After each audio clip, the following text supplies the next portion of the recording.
YouTube. So before we get started on this video, I do want to ask for you guys to drop a subscribe on this channel and drop a like on this video. It really goes a long way. Show some support if you really enjoy the videos that I'm doing. And I hope you enjoy this video.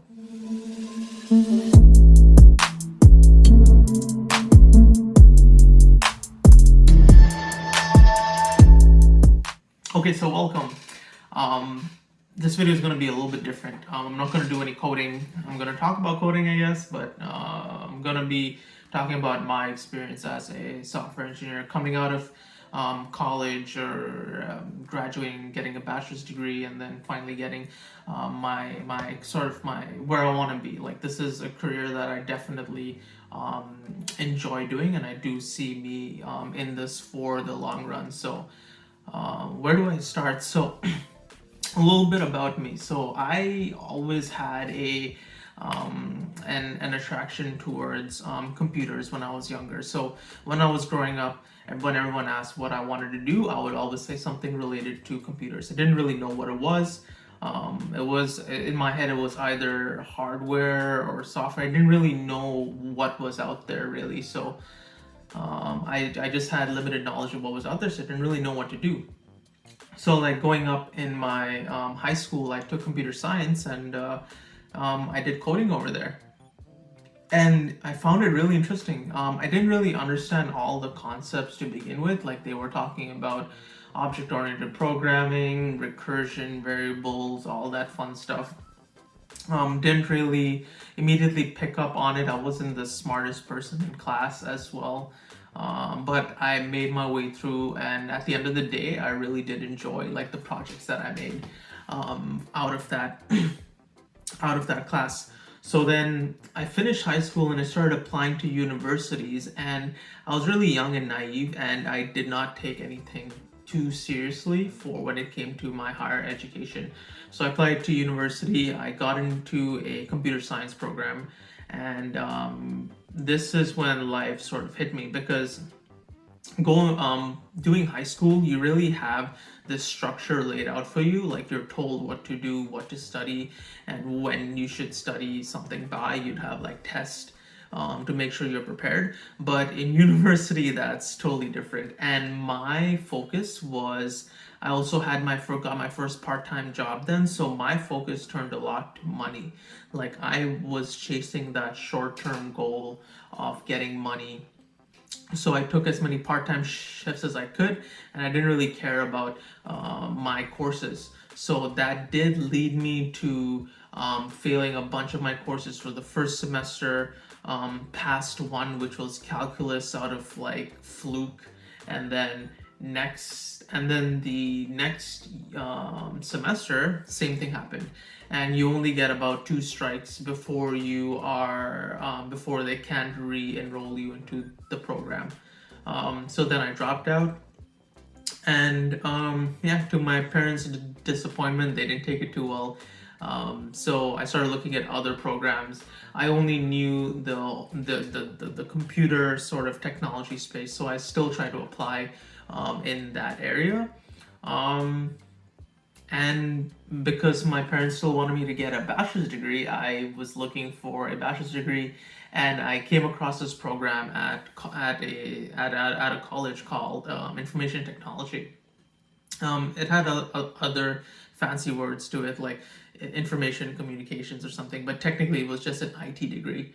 And I took that, and what was great about it, it was a co-op program. So for everyone that doesn't know what a co-op program is, it basically allows the student to acquire some real life applicable experience. So you would do about 2 years of school. So especially for my program, I know other programs are different, but you do 2 years of school, and then you do a summer of an internship related to your field, and then you sort of need this to graduate. You can't graduate without this. So I was doing these 2 years, and it was mostly networking, it was mostly IT, software upgrades and all that stuff. And then the first year goes by, and then when the second year hits, I started getting more motivated. I started seeing the bigger picture, with what I want to do in the future. So I started taking things more seriously, started studying harder. I became more determined with what I wanted to do, with what I wanted to do and where I wanted to be. Even though I didn't know exactly where I wanted to be, when the co-op time came, I applied to many jobs. I was super determined on getting my job, and I got 2 internships. So the first internship was at a IT company, and it was an IT job, and I nailed that interview. Not to brag, but I did get an offer for that. Before I got the offer for that, I also happened to score a software engineering job, or a software development internship at this railway signaling company. And it was weird because in my program, I didn't have many software engineering courses. I may have had one course related to it every semester. So that's a total of 4 courses I've taken up till that point. No data structures, just basic coding and some database stuff. And I was so determined for getting that job. Even though I dropped out of computer science, I know I wanted to be in software so bad that I pulled a couple of all-nighters studying for this interview. So it was for C++, and I was learning my ass off for C++. I learned everything that I could. Even though I had no experience, I was just learning everything I could, from like the little details of the standard template library for C++. So I go for the interview. Obviously, they don't expect students straight out of school to have, not even straight out of school, like even during the school, to have some real life experience. They wanted to see if you knew some basic coding. I managed to get that right. There was a coding test to write it down on a piece of paper for some algorithm that they made me write. So I wrote that. It was some palindrome thing, and I said something impressive about C++ vectors that caught someone's attention. So I managed to get that job, and you bet I was the happiest person alive. I was like, I got this. I did my best, and I got this. I remember walking towards the building and playing Migos Walk It Like I Talk It. It was really cheesy. But okay, so fast forward, I got the job. Super imposter syndrome. Like most people who do computer science or software engineering have imposter syndrome, but I was an actual imposter. I was here playing Among Us inside this entire office building, trying not to get caught. But what still, it's not that I cheated or anything. It was, I still studied. Every day I was at that job, I learned coding. I was determined to make this the best experience I could ever get, and I learned. So my first task, I was given a C++ project, a C++ program, and I was told to fix some bits and pieces of it. So it was a 500-line code base, and this was the first time I've seen anything over 100 lines of code. So you bet this was intimidating. I didn't know how to run this program. I had to set up some environment variables, didn't know that. The last co-op actually came in and set up the program on my machine and some other people's machine, because they didn't know how to run it either. So then it was running on my machine, and every day I would put debugging points like on every line and watch how this code works. And it was like a couple weeks in where I finally understood how things work on that program, and I managed to fix it and even speed it up. So luckily, out of nowhere, this person that did not know coding somehow sped this program up by like 50% minimum. 50% worst case, it could go even faster if it needed to. Okay, so then after that project went to a side, and my director had a project going on, or he had this little project going on, and he wanted to put it on a website.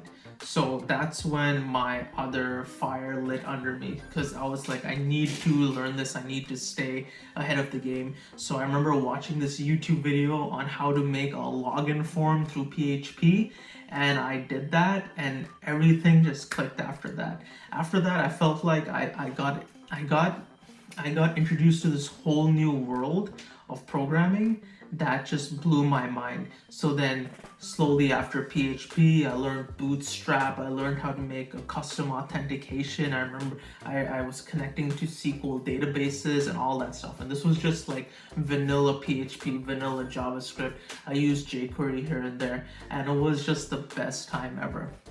So I ended up making this application which like tracked resources across the org, and essentially their capabilities, because there were different tasks to do on site, and they wanted to find the best person for the best job, the best person for the job at that time. So I built that. That was a lot of fun. I also somehow got my hands dirty with a HoloLens, with a Microsoft HoloLens, and I managed to make this Unity application that dropped 3D models in 3D space. So essentially, this application was used for pre-mapping the site. So they would have a bunch of these machines and a bunch of these conjunction boxes, or whatever you say, all this machinery, and you could go into the site and you could place it in different corners wherever you go, and it would kind of like save into this. It would just be saved in this 3D spatial environment. That was a little demo application. I didn't get to finish the entire thing. I don't think I could have with that much experience, because all I could do was toggle between two different objects, and interactions between them was super complex to me. So for the experience that I had, I could only drop them, but that was a boatload of experience. So this was in 2018. So 2018 summer to 2019 was when my internship was. So my internship's ending, and in my head, I'm like, I do not want this to end. I want to go on forever. And what's one thing great about this company is that they were allowing me to do school and work for them at the same time. But I felt like I needed a bigger challenge. So what I did was I was applying. It was summer too, so I was applying to other internships. So I got 2 offers from a cybersecurity company and then a consulting company, and I always wanted to, my goal for the summer was to go for this consulting company, and I did manage to get it, and I accepted it. This is where I took myself for granted. I didn't believe in myself too much, because I managed to score myself an interview with Google, and this was for a cloud, I forgot the word, cloud practitioner or something, but essentially I would be stitching together different GCP tools and then making services for people, which was really cool. But I doubted myself, and I did the interview, and I thought I wouldn't get it. I thought I would not get it. So I accepted this offer from this consulting company as a software engineer. And a couple of days later, Google calls and it's like, hey, we'd like to talk to you about which team you would like to join. We did the last interview and it was really great, so we'd like to move forward. And I felt so bad. I was like, I'm going to turn down Google. This is so bad. Oh man. So unfortunately, it was for a cloud role. So deep in my heart, I still wanted to do software engineering a little bit more, because I knew until then what I have done is not truly what software engineers do, because I was a solo developer at my last job, at my first internship, and I wanted to be in a team and learn how to collaborate and stuff like that. So unfortunately, I had to turn down Google. I did the consulting job. I enjoyed it 100%. Over there, did a bunch of applications, in 2 applications specifically. The first stack was Angular and Express, and using Angular material, and the other one was a PHP Vue.js application built on a Drupal content management system. So that was a lot of fun and a lot of experience. The most valuable thing I got out of that was not necessarily learning technologies, because I could have done that myself. I was on a roll to begin with. I was learning everything that I could. The thing that I walked out with, which was super valuable, was learning how to use the Jira system, how to work in the sprint agile sort of methodology, how to deliver products under this framework, and also how to team collaborate. So making PRs, reviewing code, all that fun stuff, which is really required as like a software engineer within a team. So I really walked out of there with some good experience. So then that internship only was about 3 to 4 months, and I started applying for more jobs. I'm like, I do not want this to end. I did not want this to end. I did not want this to end. I'm not even sure if I can mention this company. Google's fine, but I'm not even sure if I can mention this company. But I got an interview for another big technology company. I'll give you a hint. I guess they make chips. Unfortunately, I had to turn them down too, because they were kind of far and out of my way. But I managed to score an internship for this CXM company, and this company had a really amazing tech stack and really amazing team members too. I really had a lot of fun. I worked across 2 teams so far in this company, and both of those teams were just fun to work with across the board, and the tasks that I was doing was not boring. Everything was super entertaining and super fun to do, and every task that I did, I really learned something from it. So I got that internship. It was about 8 months, and it was also it was also 8 months ending when I was also graduating. So I managed to graduate and finish this internship at the same time. And what was fortunate enough was that the same company that I was doing an internship for, they offered me a full-time job as a software engineer. So I just took it.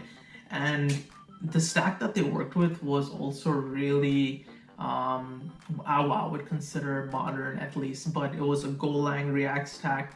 All this stuff is hosted on Kubernetes, all AWS services for the most part. So the full suite, really. So I'm getting all the experience that I can from this company. It was really good. A lot of experienced team members as well. So a lot of great information going back and forth. So that's where all my experience ends currently for early 2021. I just wanted to put this blurb out there. This is really my experience getting up as a software engineer. I just want to show people that you really don't need to be the smartest person in the room. You don't have to be like naturally gifted when it comes to software engineering. It really comes down to how bad you want it, because at the end of the day, hard work beats talent when talent doesn't work hard. As you can see from my experience, I pretty much came up with no computer science or software engineering background. All that I learned was through YouTube videos and looking at articles and stuff like that, and also this one secret tool. Let me just find it. Okay, so not getting paid from this from advertising this, but this book right here. So Cracking the Coding Interview. 100%, this is the best book, hands down. You will not, to be fair, as a person that who hasn't made a single line of code or doesn't know the basics to coding, this will not make sense to you. This Cracking the Coding interview will not make sense to you. You need to know the basics before you can dive into this book. After that, this book's amazing. It has all the data structure. Well, I'm not going to say all. It has a majority, enough data structures and algorithms and coding examples for you to use and absorb to be the best software engineer that you could possibly be. And this is not supposed to be a hack. Like, cracking the coding interview just sounds like, hey, this is a hack. I can definitely just sneak my way into getting a job. But this is just to show how you can better your skills as a software engineer and score that job. Because you just want to work right now as hard as you can to get to the level that you need to be for someone to hire you. And then your next step after that is to find someone who's willing to give you a shot. Because once they give you that shot, you cannot mess that up. You got to make it the best time of your life. You got to learn everything that you can. Do not be lazy, even though it might seem like you can slack off. Do not be lazy one bit. Always be learning. Always stay hungry. So I hope you found this video helpful. Hope you found this video a little bit motivating too. I tried to just say that, hey, no matter where you are in life and how down you might be, you can always you can always strive and be where you want to be. So I hope you found this video helpful. If you did, don't forget to drop a like and a subscribe on my channel. Really appreciate it. It goes a long way. And I will see you in the next video. Peace.